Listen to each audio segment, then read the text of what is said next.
Hi everybody and welcome back to the channel. Today we are going to talk about the Refoss Smart Wi-Fi Garage Door Opener. So I was trying to find a way to turn my garage door opener into a smart garage door opener without having to spend hundreds of dollars on a new garage door opener.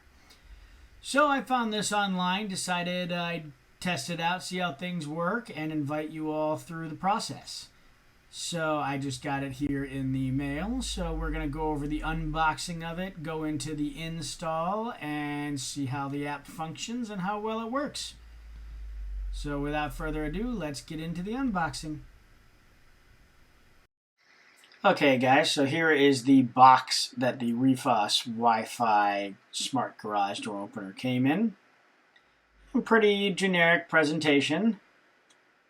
And I went ahead and opened the box here, and you're met with 3 smaller boxes. Now in these smaller boxes, we have the manual underneath.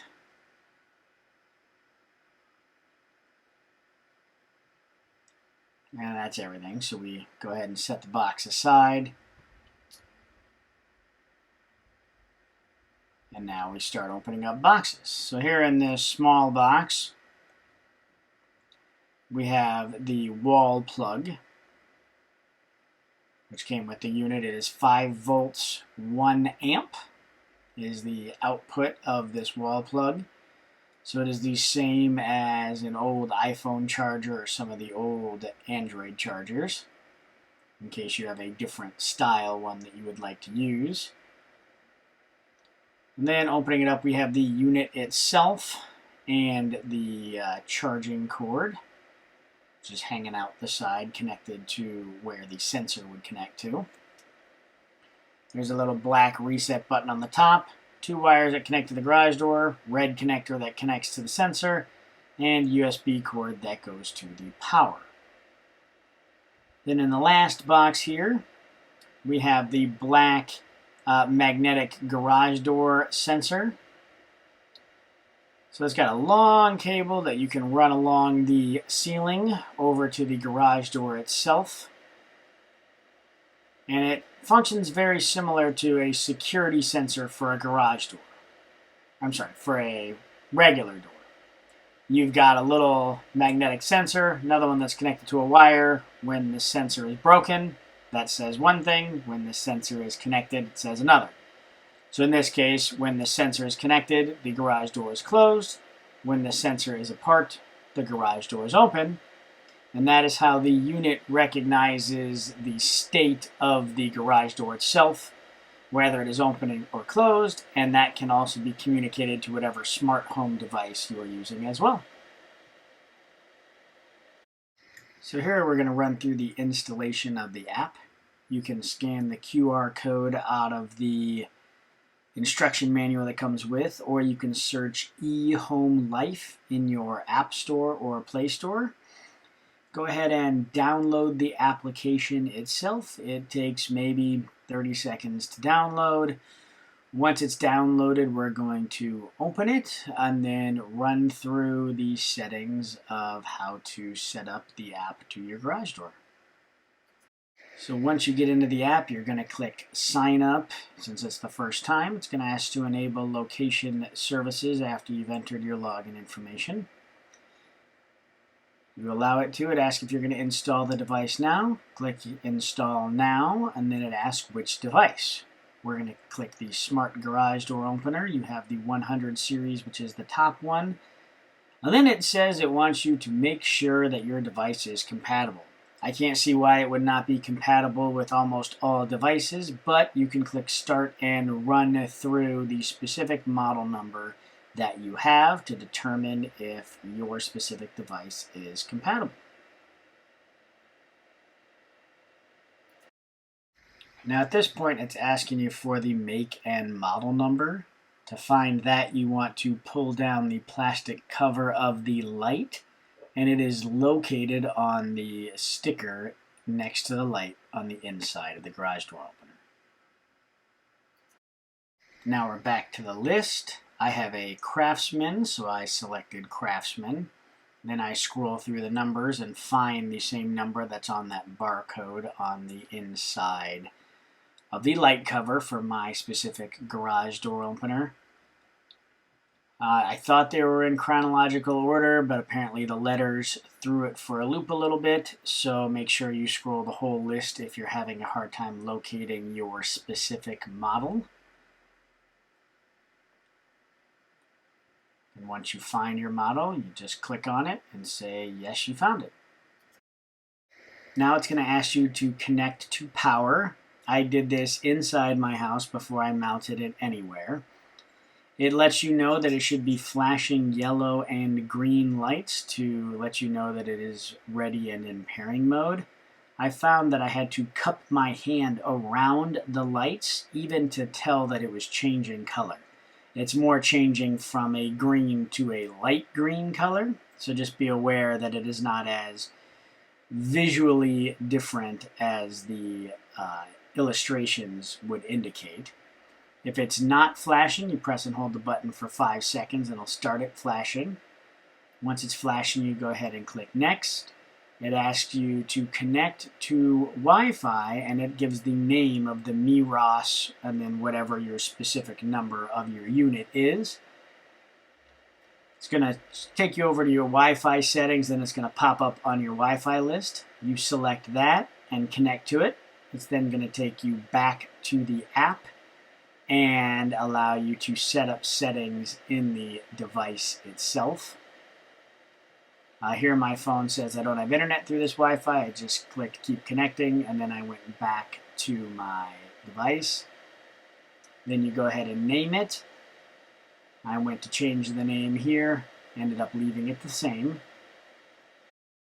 Then it asks you to reconnect back to your actual Wi-Fi connection, which you connected to. I skipped that part because my passwords were in it. You then select set up the hardware, let's get started. And now it's going to take you through a series of tests for the rest of the components that come with the garage door opener. So we're going to run through and make sure that the sensors are working correctly. So here it asks you to plug in the garage door sensors themselves. This is the sensor that's going to be attached to the physical garage door to notify the unit whether it is open or closed. Once you have it wired in, it asks you to manually hold the magnet and the other magnet with the wire connected to it close to each other to engage and simulate the door being closed, and then open it. And when you do that, you actually get a notification on your phone saying the garage door has either been opened or has been closed, so you know the sensors are working. So here I get the notifications on the top that the door was opened and the door was closed again. And now we know that those sensors are doing what they're supposed to be doing and reading it consistently. Next page goes over how you can mount them. You basically just need to mount them within an inch or two from each other in the closed position. And then this runs over the wire configuration, the 2 wires coming out the back, and how you would connect them to your garage door unit itself. Here you can see that they're interchangeable. You can connect them in either order. They just need to be connected to the same 2 plugs that your wall button is connected to. Then it goes over the placement of the unit and how the wires should be ran to the garage door itself. And then you click Done once you are ready to use. So it goes over important tips to look for interference and to make sure the sensors are working as expected. If you have any issues, you can go to their support website and send an email. This shows the garage door in the open position. The animation actually will show the position of the garage door unit itself. Then we go into the settings on what you can change. So here I rename it after I attempted to rename it earlier. And then you can do things like set automated notifications. You can auto close the garage door after a specific time. If the garage door is open for a specific duration, you can set it to notify you that, hey, the garage door has been open for X amount of time. And then if nothing changes after that notification, you can program it to then just auto close. So there's some more features than just the, hey, I can open it up and close it with my phone. So there's definitely some automation there. You can change the specific days in which it does those actions. Here's the little safety alert saying, hey, if you're going to auto close, we want to make sure that you have the auto open function so it doesn't crush any small animals or children. So once you confirm that, you can go through and set all your automatic close parameters. It's important to note, and we will hear later on in the video, when it is closing as a result of the unit, it does have a beeping that it is almost like a warning to let you know, hey, I'm going to close the garage door. So it's not going to be a random garage door closing without any sort of notification leading up to it. So that is a nice feature that this has that others may not have. You can go through and verify you're in the correct time zone when you're setting times. And once you've set all those things, you can then run through the smart settings. You can set it up to work with Alexa or Google. I believe it's also compatible with the Apple HomeKit, but I'm not 100% sure on that one. I believe the listing said so, though. So once you're in this section, it's going to run through almost a PDF style of how you connect this garage door opener to Alexa. There will be a video link in the description to a separate video on how to connect this smart garage door opener to your Amazon Alexa so that you can comfortably ask Alexa, hey, is my garage door open? It'll tell you yes or no. You can verbally tell her to close the unit or open the unit or however you would like to do it. But we will have a separate video in the description running through all those instructions. Alright, so here we have moved to the top of my garage door. And you can take alcohol wipes or Clorox wipes or whatever wipes you prefer and thoroughly clean the part of the top of your garage door that you intend to connect the magnetic sensor to. Alright, so now we've positioned the camera to where you can see me connecting the magnetic sensor to the top of the garage door when it is in the closed position. I then run the wires across the ceiling. I am using a staple gun to attach the wiring across the ceiling. I'm doing my best to keep it away from the chain and keep it taut. Then we're going back towards the unit itself, where the smart garage door unit itself will sit above the garage door opener's main unit. And here we're running the wire through the back. And now we've switched positions to get up above the garage door so you can see what the garage door opener looks like. We've got the wires here on the back where we're going to disconnect my old smart garage door setup and replace it with this more efficient one. It is very difficult to do this with one hand, so I had to put the camera down and do it with two hands. So now we are back with the completed wires installed. You have to press on those little bottom orange pieces on my model to open up the metal connectors and then insert the two wires. Doesn't matter which one goes in which spot, they're interchangeable, but they do need to be the same two plugs that your wall button on the inside of your garage are connected to, because that's what the smart sensor simulates. Now up top we have the wires zip tied in position as they run from the front of the garage door all the way back to the opener itself.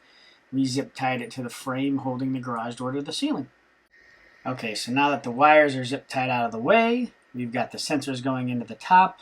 We've got the two wires from the unit. They're going to the sensor, which is sitting on top. We zip tied the USB cord, and then we plugged it into an iPhone charger. So remember I said it's compatible with an iPhone charger, an old one. We needed that for just the size to get it into that plug. Now here is the sensor on top of the garage door. The cord stapled along the wall and then across the ceiling next to my security camera wire. Only one of these is for the unit itself. Here I found you need to pull down the light cover to reveal your model number of your garage door opener. They may not all be like this, but my Craftsman has it behind the light guard. So to get that down, there's two buttons on the side. You press them both, and then it has a little hinge that it bends down on from the bottom. And we secure everything is remained plugged in after we have closed the little light door. And we should be good to go from here. So here I open the garage door, and at this point the magnets on the door were just held in position by the sticky adhesives that came with the garage door unit. So I decided I was going to drill some holes with those screws into the top of my metal garage door to firmly adhere that magnet to the garage door itself. It did not take much time for me to realize that this was not a good idea and that it was firmly in place with the adhesives that came with it. So attempting to drill into my metal garage door was not the best choice, and there was no point in potentially damaging the garage door by putting holes in it. So I quickly decided that I'm just going to leave it with the adhesive instead of trying to screw into the top.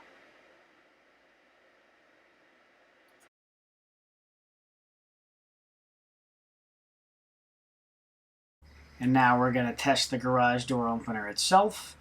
So here you can see me and my lovely girlfriend in the background. You scroll through to the eHome Life app and you hit the button and it starts to beep to close, and you see the animation imitating that it is closing. So you can quickly look at the animation or the picture to see whether the garage door is opened or closed. Now the animation stays closed. We get a notification saying, hey, the garage door has been closed and the time. And then we can go ahead and click open. It sends a signal to the unit. It starts opening it. Then you have another animation showing that it's opening. A notification that the unit itself, the garage door, was opened. And then once it's fully opened, it stays in the open animation. So there you go.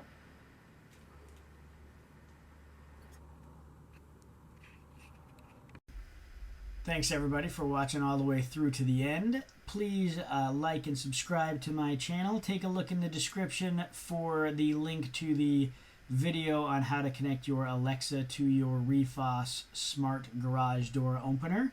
Everybody have a wonderful day.